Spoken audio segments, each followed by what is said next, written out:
Good day and welcome to another episode of Did You Know with Dr. Raymond Lombard. I am your host, Wes Hukutsia, and we are in this book, How to Navigate Through the End Times. And we are getting to the last days of this book as well, because we are just moving into part 4 of this book called, what is this part called? It is called The Millennium, this 1,000 Years of Peace. But this chapter is called The Second Coming of Jesus Christ and the Battle of Armageddon. Here we go. This is something we read about a lot in the Bible, Dr. Ray. Absolutely. Old and New Testament. The second coming of Jesus. Absolutely. Which we don't want to confuse with the second coming as the rapture or the second coming as the second coming. The visual appearance. Quickly give me a quick explanation of the difference. In the rapture, Jesus appears only in the sky, above the earth, only for believers to see him, and they will disappear with him. They will be snatched.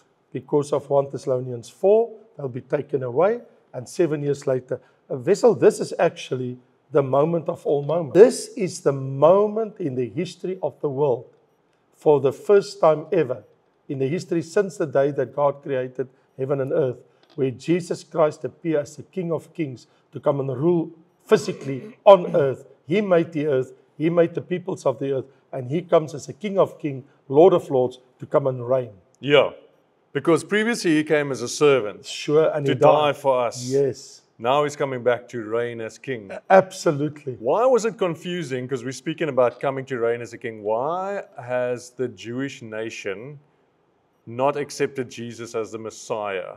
Because they expected, according to Old Testament prophecies, a king.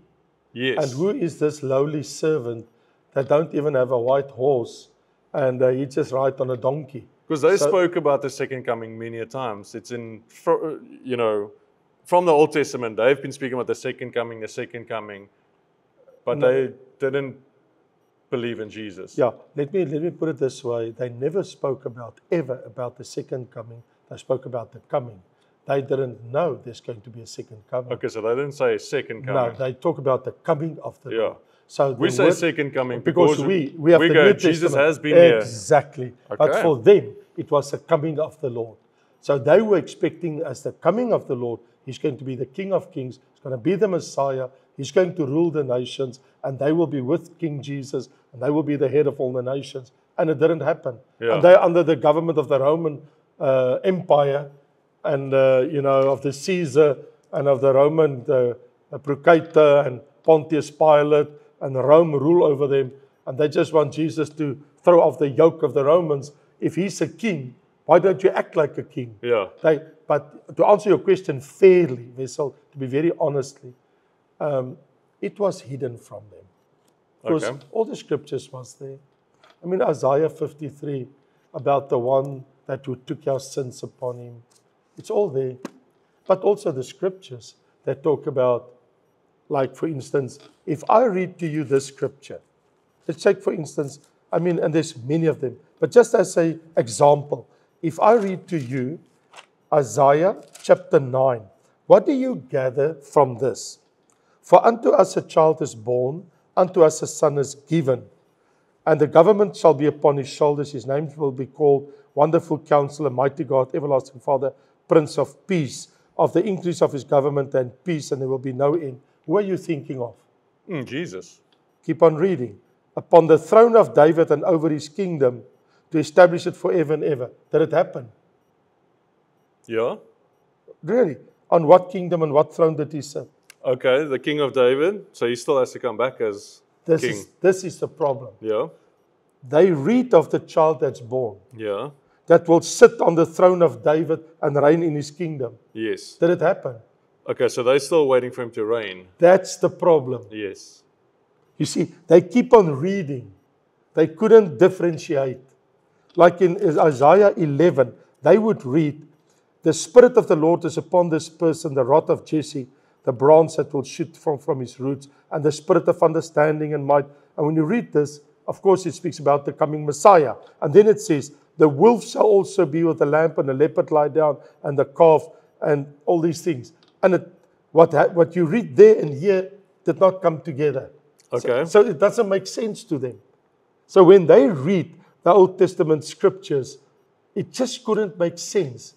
Because, I mean, and if you go to Isaiah 53, then you read about this person that appeared, and now it says actually, very shockingly, he's despised and rejected by men, and we hid our faces from him. He was despised. We didn't accept. He bore our griefs and our sorrows, and we did not for our transgressions and our peace, and by stripes we are healed, and we have turned iniquities. All those things, and the transgression of my people was stricken. Then you read, he shall bear in the iniquities, and he bore the sins of many, and made intercession for the transgressors, and he poured out his soul unto death.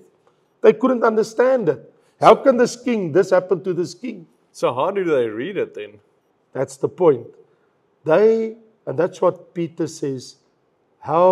Peter says, they had the Spirit of God in them.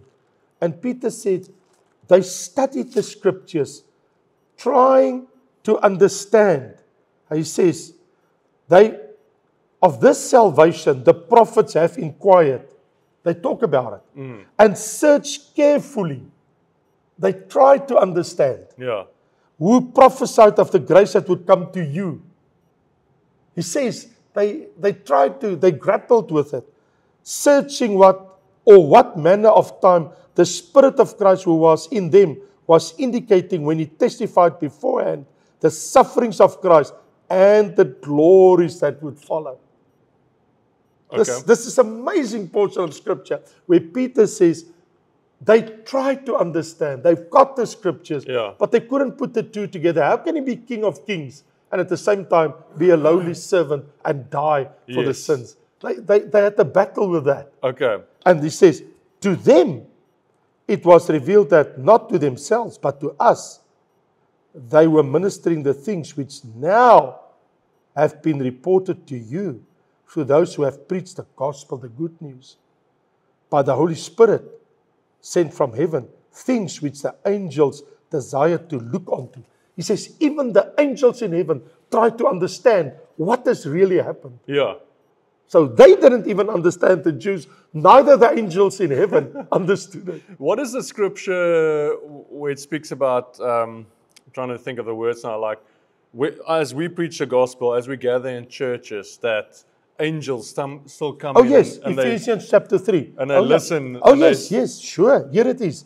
So even the angels, they are perplexed. How did this happen? And the Lord will send them, you're quoting from Ephesians chapter 3, where it says that for us as a church, and he explains that to make all see what is the fellowship of the mystery which has been hidden from the beginning of the ages, to the extent that now the manifold wisdom of God might be made known by the church to the principalities and powers in heavenly places. So the manifold wisdom is being revealed or made known through the church. Through the church to principalities and in heaven, as well as all the peoples of the earth. This is what we do. We preach it. Yeah. That's why 1 Corinthians 11 says, angels come to visit church services. Why? Are they still trying to understand the gospel? Yes. Okay. God, in a most wonderful way, are even teaching the angels what his son did. Okay. So, I asked you a question at the beginning. You only answered me about the rapture. Jesus is in the sky. People are going up. So second coming is... Yeah, for us it's a second coming. For the Jews, they would see it as the first coming. But for us, it's a second coming. So what is that, what you would call the visible coming of Jesus? Where Jesus physically leave heaven in a physical human body, resurrected body, coming down to earth and appear physically on a horse, a real horse on earth. And it goes like this. Then the Lord, Zechariah 14, will go forth and fight against those nations as he fight in the day of battle. And in that day, his feet, real feet, will stand on the Mount of Olives. Where's that? In Jerusalem. Okay. Which faces Jerusalem on the east. Okay, there we go. And the Mount of Olives shall be split in two, from the east to west, making a very large valley. Half of the mountain will move towards the north, half towards the south. You know why? I wanted to ask, why is that significant? You're going to be with me in Israel in a few months. Uh-huh. Then you will understand when we stand there and I show you the picture. When we stand there, I will say to you, look to the west. So when you look to the west, I will say, there, that's the Mediterranean. Yes. So when the mountain goes from north to south, then the water will come through and the water will flow between the north and south when the mountain opened, because the Dead Sea is the lowest part on earth. So the water of the Mediterranean will flow through the land of Israel, through the mountain in Jerusalem that's been split open, right down the Judea desert, right into the Dead Sea. And the waters where there's no living fish, all the waters that are coming from the Mediterranean Sea with the fish.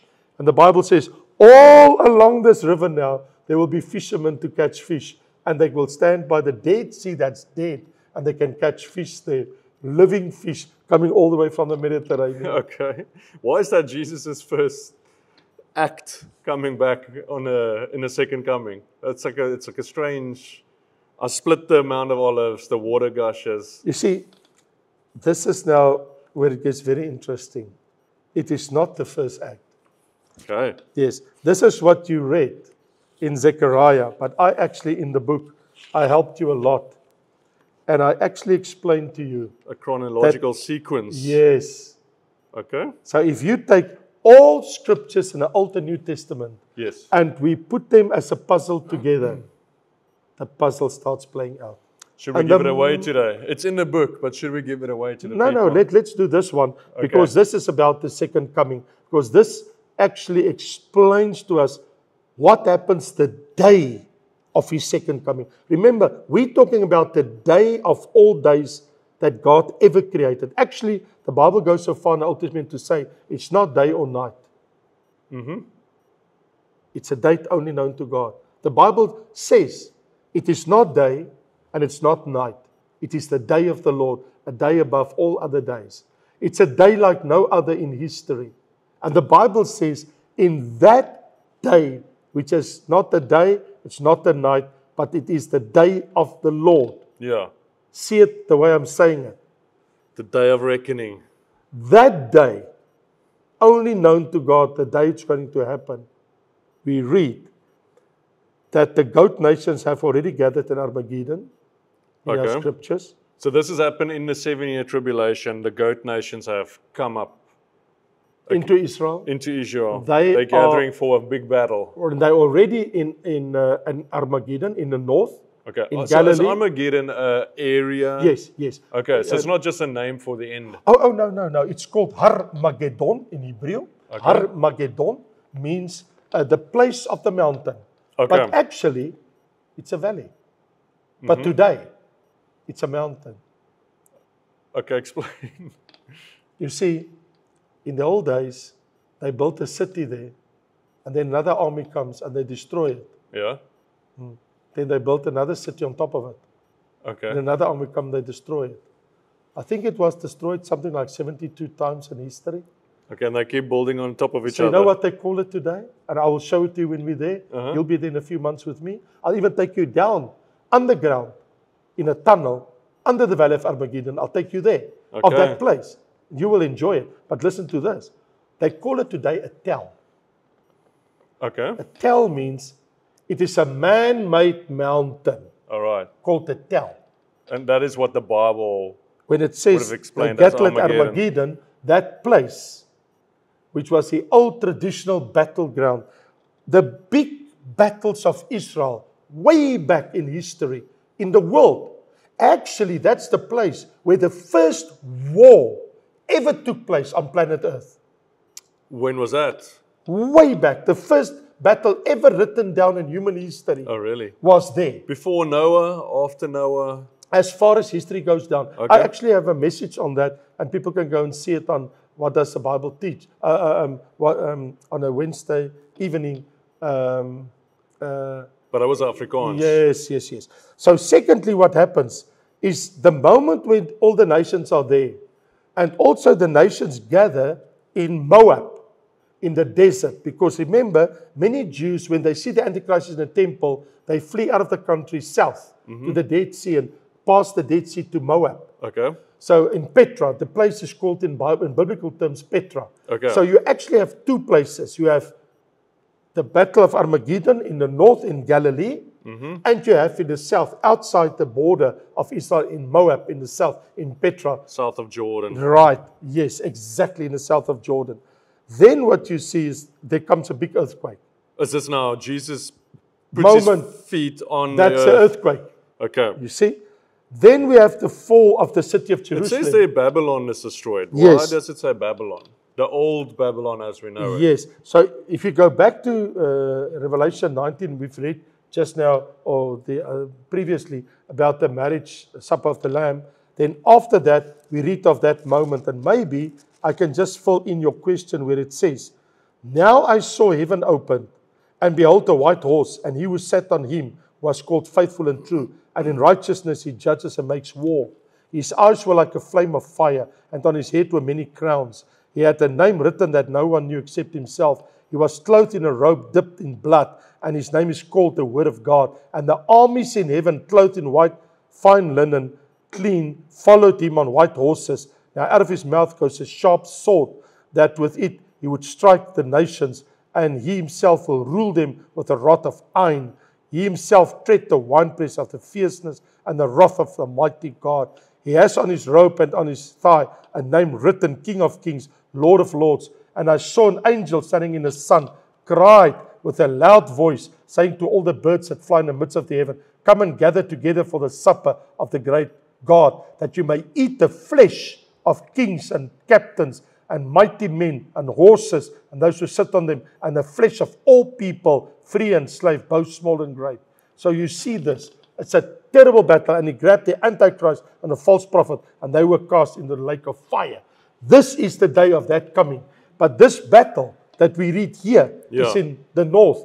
This is the battle in Armageddon. But in the south, in Isaiah, we read of the battle in the south too. Jesus will be there. Okay. To do the chronological sequence, I really want to come back to what you just read. Right. There's a lot of questions in there. Okay, so I can just mention there are 8 of them in the book I've stipulated. Because if we talk about the chronological order, let me just mention it. It is the goat nations gathering Armageddon. Then Babylon destroyed by an earthquake, the city of Babylon. Then the fall of the city of Jerusalem, because there's a war in the Kidron Valley between the city of Jerusalem and Mount of Olives.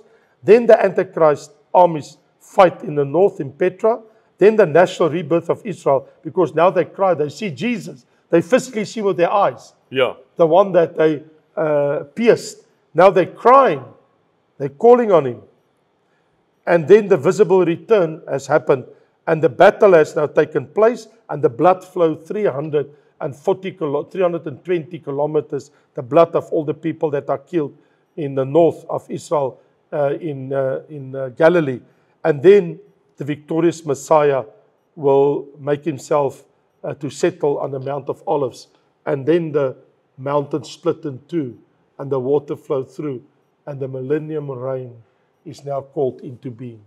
Okay, so tell me about this battle. You just read Revelation 19. Yes. Christ on a white horse. Yes. That was really interesting. Sure. He says he was clothed in white robes, dipped in blood, and Yes. his name was called The Word of the God. Word of God. And he had armies in heaven, clothed in fine, white, and This clean. is angels coming to fight with him. Okay, I wanted to ask, is Yeah, that the not angels? the church, it's angels. Okay. Angels, because it says in the book of Matthew that when he comes to reign, he will bring his angels, and they will make a difference between saved and unsaved people, or the goat and the sheep nations. And the Okay. angels will bring divide between the chaff and the wheat. So it will be angels coming to fight with Jesus. Okay, so the angels are coming down. Yeah, Now, it's out not, of his... we're not coming to kill people. No. Out of his mouth goes a sharp sword. A sharp sword, and he should strike the nations, and he will rule them with a rod of iron. This speaks of the coming 1,000-year reign of Christ. Okay. And because there's the wrath of the Almighty God. And what happens actually, he's the King of Kings and Lord of Lords.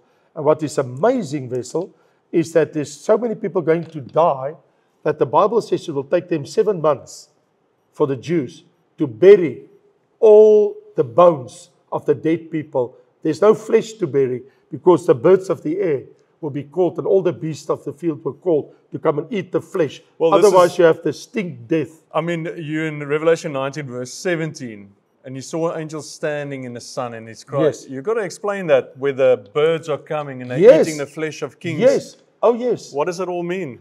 It means that God will call on the ravens and all the birds of the earth that eat flesh to come quickly. So who's Jesus and the angels fighting against? All the goat nations, the Russians, the Turkish, Afghanistan, Pakistan, India, China, Everyone Iran, Iraq. under, so previous episodes. All the goat nations under the power of the Antichrist. Yes. Because it's the Antichrist armies. Let me read.